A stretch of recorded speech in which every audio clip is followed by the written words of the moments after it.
আমরা যদি বর্তমান প্রেক্ষাপট বিবেচনা করি যে যুদ্ধ এবং যুদ্ধের আগের মাস, যেমন জ্বালানি ইস্যুটাই কিন্তু সবচেয়ে বেশি গুরুত্বপূর্ণ সমস্যা ইন এ সেন্স যে এটা আমাদের প্রোডাক্টিভ সেক্টরের জন্য অতীব গুরুত্বপূর্ণ একটা উপাদান, যেটা ছাড়া আসলে হয় না। যা কিছু উৎপাদন হয় সব কিছুর সাথেই ফুয়েলের দরকার হয়, অতএব এবং সেই ফুয়েলের সরবরাহকারী হিসাবে মধ্যপ্রাচ্য একটা বড় গুরুত্বপূর্ণ ভূমিকা রাখে। আমরা অন্যান্য যে রাষ্ট্রগুলা থেকে আনি তারাও কিন্তু আসলে আলটিমেটলি মূল সোর্স হচ্ছে কিন্তু সেই মিডল ইস্টকেই কেন্দ্র করে। অতএব সেই জায়গায় যুদ্ধটা এতদিনেও দীর্ঘ হবে সেটাও কিন্তু শুরুতে অনেকেই ভাবে না, হয়তো ট্রাম্পেও ভাবে নাই। ট্রাম্প ভেবেছিল কিছুদিনের মধ্যেই হয়তো নতি স্বীকার করবে, কিন্তু প্রেক্ষিত ভিন্ন এবং সেটা ধীরে ধীরে দীর্ঘায়িত হচ্ছে। এবং বাংলাদেশের জ্বালানি সরবরাহের কথা যদি চিন্তা করেন, যে আমরা জানুয়ারি পর্যন্ত আমি বলবো যে বাংলাদেশের যে স্ট্যাটিস্টিক্স সেই অনুযায়ী সরবরাহ কোনো ধরনের বিঘ্ন ঘটে নাই, কিন্তু ফেব্রুয়ারির দিক থেকে আমাদের সামান্য সাপ্লাই চেইন ডিসরাপশন হয়েছে।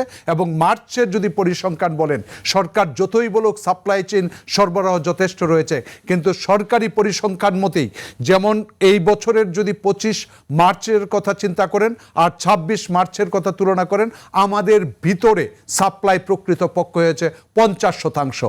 অতএব ধাক্কাটা সবচেয়ে লাগছে মার্চ মাসে, যেটা কিন্তু আমরা বাস্তবেও দেখতে পাচ্ছি। পেট্রোল পাম্পের অবস্থা অনেক জায়গায় বন্ধ, মানুষের একদিকে অতিরিক্ত ডিমান্ড, আরেকদিকে সাপ্লাই শর্টেজ, মনে হচ্ছে যেন একটা বিভীষিকাময় পরিস্থিতি। তথাপি সরকার এর মধ্যে ধরেন এটা একটা চাপ তৈরি করা, একই সাথে সরকার কিন্তু আবার অন্য চাপ তৈরি হচ্ছে রাষ্ট্রের উপর।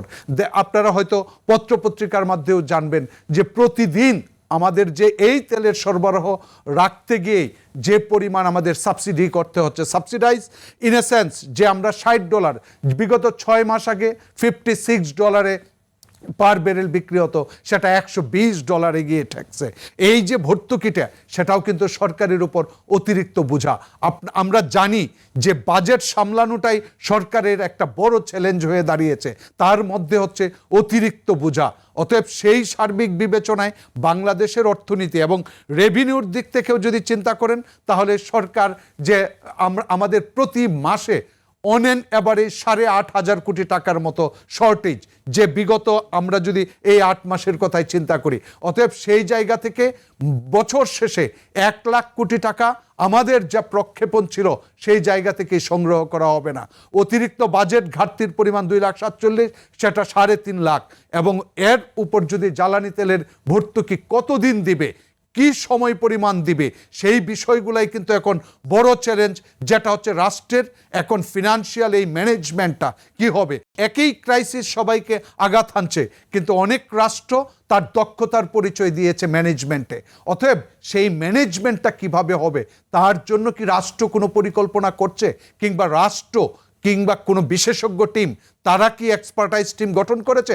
এখন জ্বালানি মন্ত্রণালয় বলছে তেল আনছি, এবং জ্বালানি মন্ত্রণালয় হিসাব দিচ্ছে সাবসিডির পরিমাণেই আমরা সাবসিডি দিচ্ছি, কিন্তু প্রকৃতপক্ষে ম্যানেজমেন্ট হবে এই সাবসিডি কতদিন পর্যন্ত দিতে পারবে, কতদিন পর দাম বৃদ্ধি পাবে, তার যে প্রক্ষেপণ এবং সেই সাবসিডির পরিমাণ টাকা কোত্থেকে সংগ্রহ করা হবে, সেটা কি আবার প্রিন্ট করেই সংগ্রহ করা হবে?